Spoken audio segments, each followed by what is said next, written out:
વડોદરા શહેરમાં તપન પરમારની હત્યા બાદ શહેરમાંથી દબાણ કરનાર લારી ગલ્લા પથારા કેબિનોને ઉઠાવવાની કાર્યવાહી રોજે રોજ કરાય છે। ત્યારે તાંદલજામાં યુસુફ પઠાણે કોર્પોરેશનની અંદાજે 10,500 ફૂટના પ્લોટ પર છેલ્લા 12 વર્ષથી ગેરકાયદેસર કબજો કરાયો છે। તેની પાલિકા દ્વારા નિયત કરેલા પ્રતિ ચોરસ મીટર પ્રતિદિનની લાગત અને દંડ વસૂલ કરી તાત્કાલિક ધોરણે દબાણ તોડી પાડી પાલિકાની જમીનને ખુલ્લી કરવાની કાયદેસરની કાર્યવાહી કરવા વિશ્વામિત્રી બચાવ સમિતિ દ્વારા આજરોજ આવેદન સાથે રજૂઆત કરવામાં આવી હતી। થોડાક દિવસ પહેલા નાગરવાડાના નવી ધરતી ખાતે એક નિર્દોષ અને આશાસ્પદ યુવાન તપન પરમારની હત્યા કરવામાં આવી અને આ હત્યા કર્યા બાદ અમે માંગણી કરેલી કે આવા હિસ્ટ્રી સીટરો, વડોદરામાં ફાટી નીકળેલા ડ્રગના વેપલા, દારૂ જુગારના અડ્ડાઓ ને આવા હિસ્ટ્રી સીટરો ગુનાહિત ઇતિહાસ ધરાવતા આ બધાની જેટલી પણ મિલકત હોય એની ઉપર કાર્યવાહી કરવામાં આવે ને આવા અડ્ડા ચાલતા હોય સરકારી જગ્યામાં તો તોડી પાડવામાં આવે।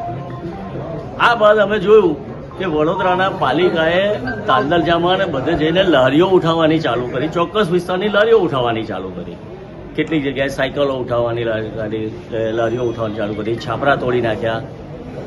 હવે આ છાપરા તોડી નાખ્યા કે લારીઓ આટલા વખતથી ચાલતી હતી, તમારી કૃપા દ્રષ્ટિથી જ ચાલતી હતી અને લારીઓવાળા પાસે તમે 2,000 રૂપિયા જેવા તમે લાગત દર મહિને વસૂલતા હતા। લારીવાળો માણસ 200-300 લારીવાળા માણસો જ્યારે લારી ચલાવીને એનું ગુજરાન ચલાવતા હોય, એમના મા બાપનું, એમના બાળકોનું પોષણ કરતા હોય, સ્ટ્રીટ વેન્ડિંગ એક્ટનો અમલ તમે ના કરી શકતા હો ને બીજી તરફ તમે ઇમ્પેક્ટ જેવા કાયદા લઈને બિલ્ડરોને ફાયદા કરાવતા હોય તો આ લારીવાળો જશે કઈ? એનું ઘર ચલાવશે કઈથી? તો જ્યારે તમે તોડી નાખશો તો પછી તમે 200-300 ને બીજા ગુનામાં ધકેલી રહ્યા છો। એના ઘર ચલાવવા માટે એને ગુનામાં જવું પડશે। તો આ કરવાનું છોડી, લોકોની આંખોમાં ધૂળ નાખવાનું છોડી અને આ શાસકોના ઇશારે બંધ કરી અને તાંદલજા જ્યારે તોડવા જ ગયા છે તો યુસુફ પઠાણ દ્વારા 978 ચોરસ મીટર એટલે કે 10,500 ચોરસ ફૂટ જેટલી જમીન ઉપર પાલિકાની જમીન, માલિકીની જમીન ઉપર કબજો કરી દેવાયો છે। આ બાબતે 5 મહિના પહેલા વિજય પવાર દ્વારા લેખિત ફરિયાદ આપેલી છે, કોઈ કાર્યવાહી કરેલ નથી। યુસુફ પઠાણ એક તો પાલિકાની માલિકીનો પ્લોટ કબજો કરી લીધેલો છે અને ઉપરથી નામદાર હાઈકોર્ટમાં ગયો છે।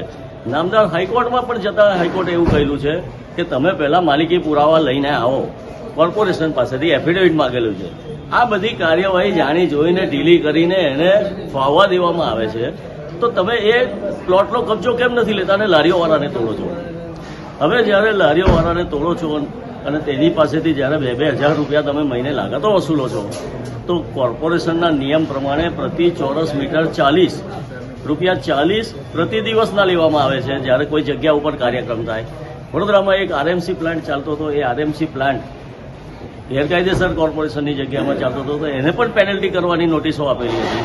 તો આની ઉપર પણ એવી પેનલ્ટી ગણતરી કરીને નોટિસ આપવામાં આવે, દંડનીય કાર્યવાહી કરવામાં આવે અને આ પ્લોટને તાત્કાલિક ધોરણે કબજે કરીને કોર્પોરેશન હસ્તક કરી લે એવી અમે માંગણી કરેલી।